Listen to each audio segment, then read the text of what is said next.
This video is being sponsored by Chavez Homes with eXp Realty. Chavez Homes and eXp, if you're looking to buy, sell, or finance, they're the persons to go to.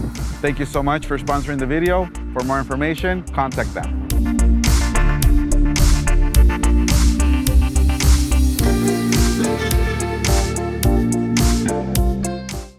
All right, Alex, what are we up to here? Sorry, I cut off in the last story. Oh, well, we're about to do an interview, one of your interviews. So we're at the Off-Road with Alex Perez YouTube channel. Let's do it. Nice shirt, looking sharp.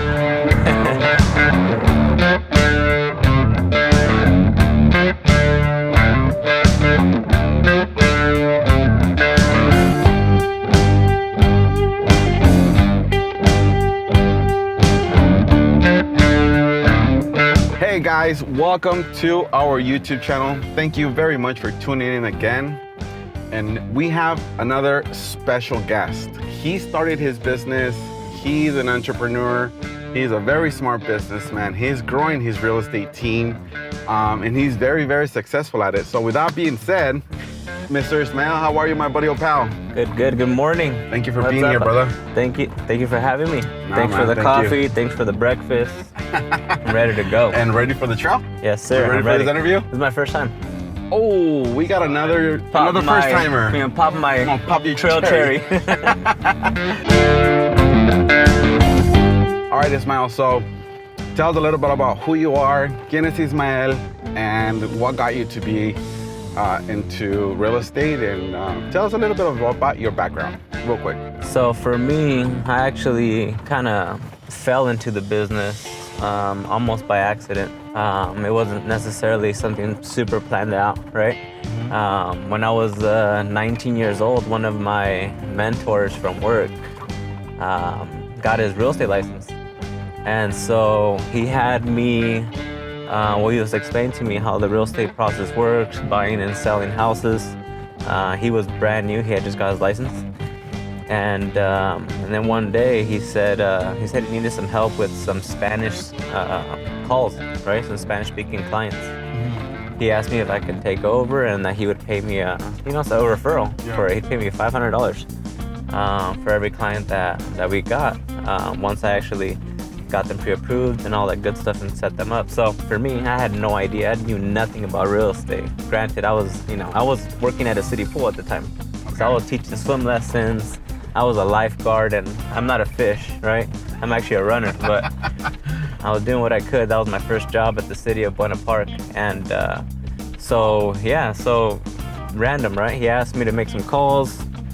Since I speak Spanish, I could translate, and I thought that was easy, right? Spanish is my first language. So for me, I was like, I'm comfortable with that. And I ended up taking the calls, and I liked it. I liked the challenge. It was fun. It was fun just talking to people. And then when he started telling me how it works and how the opportunity works with real estate, the way that the commissions are paid and all that good stuff, then I decided, you know what?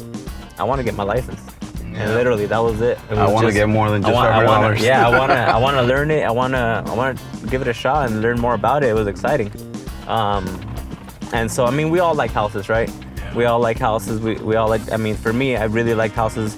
I like the designs. I like pool homes, like any kid, right? Yeah. And so for me, I was already interested in just the fact of being able to view homes and check out properties and meet with people. I like people, so I'm a people person, right? And so it all kind of just made sense. I was like, I'm interested. For me, I saw an opportunity. I said, there's no limit here. It really excited me, right? As long as you work hard and you're good and you treat people well, like you could do well. And so I said, I'm interested. And that's literally how I learned, or how I got into the business. Interesting. Yeah, no background. Family was not in real estate. We're not in business, things like that. My family is actually in education, so it was a whole different arena. It was completely different from what I was used to.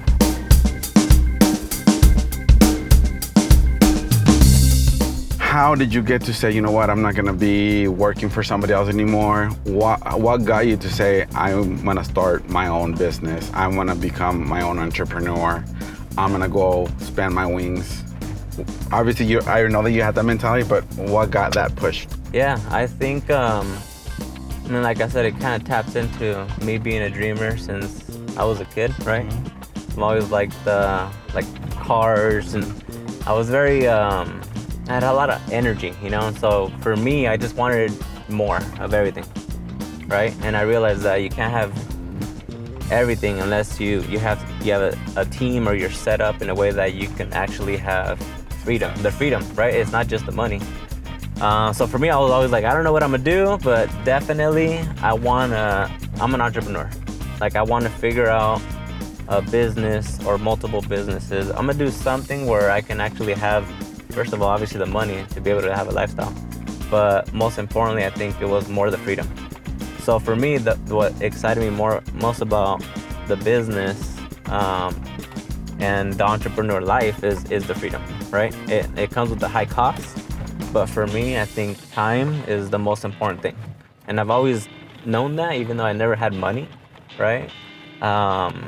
But that for me was my driving factor. And the other thing about being an entrepreneur that drove me to build a team and even be in real estate, right, is that there's no limit. There's no cap. Like, there's no limit. So that is what drove me, knowing the fact that we can do as much or as little as we want. And that's kind of the caveat there, right? It's like, you either do nothing or you do the most. And that's kind of up to you. And so I've always liked that. It's excited me because, you know, I don't have those Monday morning, you know, drags. Yeah, it's kind of like, well, I have a lot of things to do. So I wake up and I'm excited. I mean, it's obviously we have our ups and downs, right?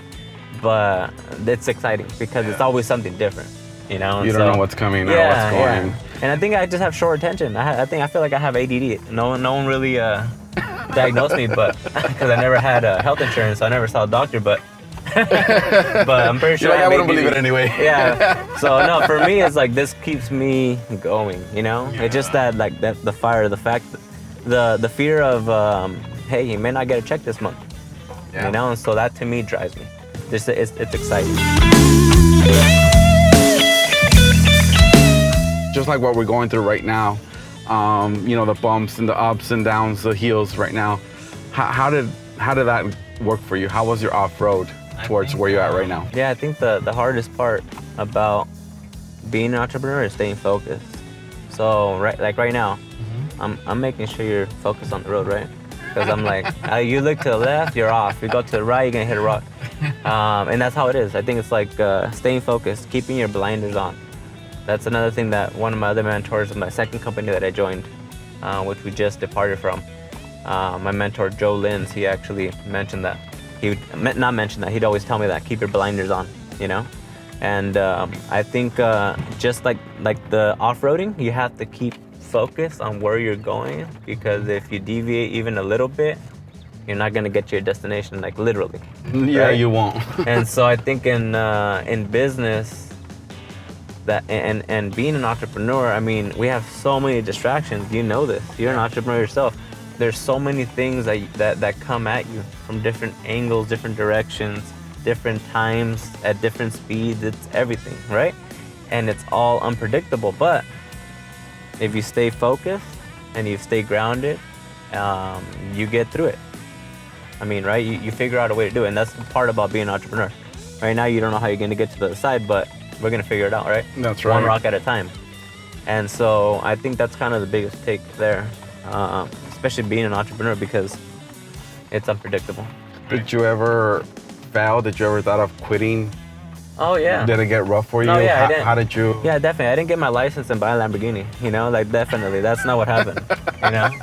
This is, I've been 14 years. I was about to go buy one. Yeah. I was like, I'll go get a real estate license and go get a Lambo. No, yeah. I wish. Actually, it's funny because now looking back, when I first got my license, I mean, I've been a car person my whole life, right?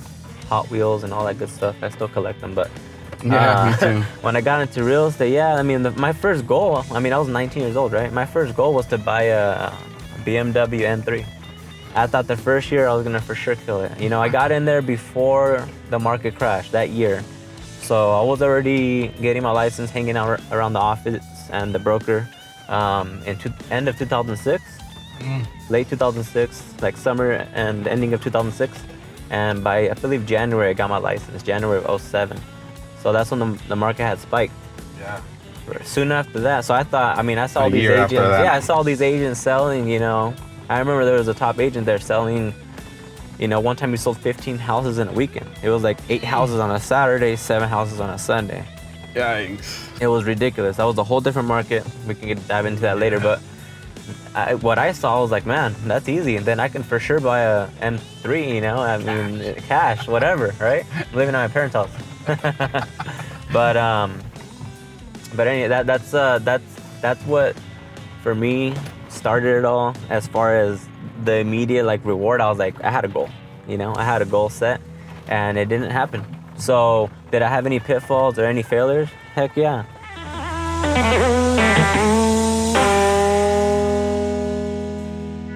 How important is that, and how do you delegate that to your team, that it's important no matter what field you're in to educate a customer? Well, it's funny because I always say this. Part of the dream too with real estate, what I envisioned, even as young as 19, 20 years old, was being that source, especially since I had about maybe 50% of my clients were Spanish speaking, right? So that was my niche for sure. Oh, that's your niche. So for me, I looked at it as an opportunity to educate people that are not from here, right? From America, and not understand the systems, I would hear literally a lot of comments like, you'd hear too, like, el real estate me dijo esto. El real estate, and then even the terminology, right? They just say el real estate. Like, they don't even know who they were talking to. A lot of times they were talking to a loan officer, but they thought it was the real estate agent, or vice versa. Yeah, or the broker, or the agent, or, there's so many people involved in this. And so I looked at this as an opportunity to educate, my clients, take excellent care of them, and explain to them what we were doing, why we were doing it.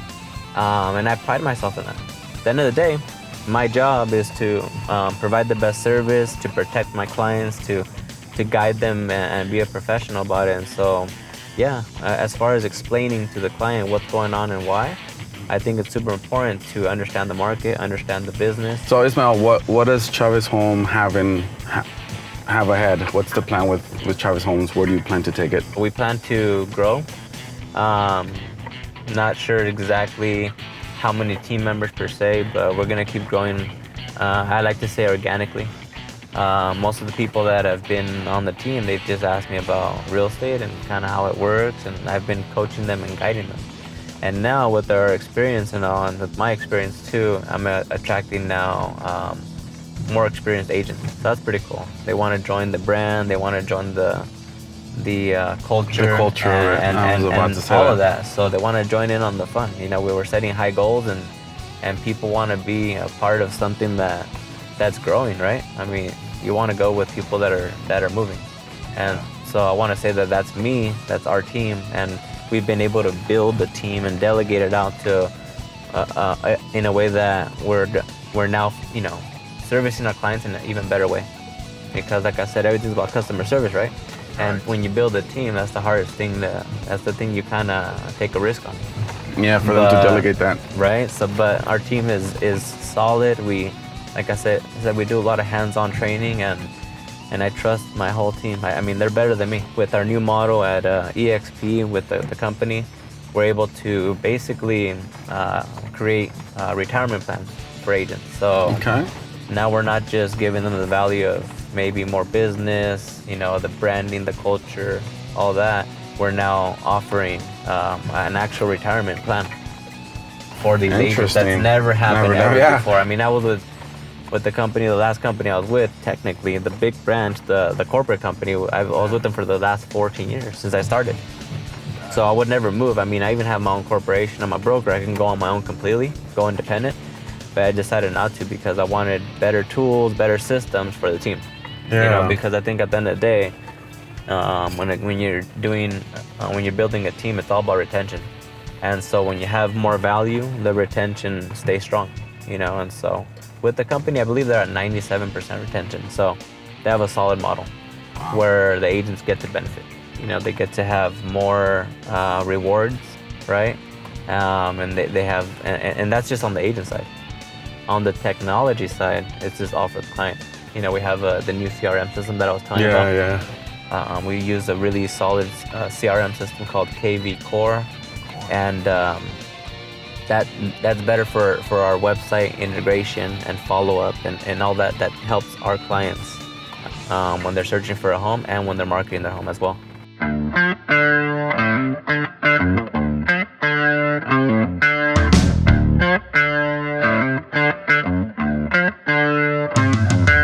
All right, Ismael, so how did you see the trail, buddy? Hey, thanks for everything. It was amazing. First of all, it was my first time on the trail, like I told you, and I've never been truly off-roading, so thanks for having me. Thanks for inviting me. Really exciting for me, personally. Awesome. No, thank you so much. And how did you relate the trail with entrepreneurship? I think overall, like you said, there's unforeseen things, right? We're all trying to get to the end goal. We're trying to get back down from the mountain. So getting through the obstacles and getting through the hills and all the things that we cannot see or predict, really relate to the business and the entrepreneur life. So it's pretty exciting and that's fun. I can see why you like it. Thank you so much for allowing us to interview you and giving us your knowledge and your experience. So yeah, thank you very much. Chavez Homes, thank you so much. We appreciate it. Well, mi gente, thank you very much for tuning into the channel. Please don't forget to subscribe, like, and share this video. Put any comments below. Thank you so much for tuning in. I'll see you into the next one.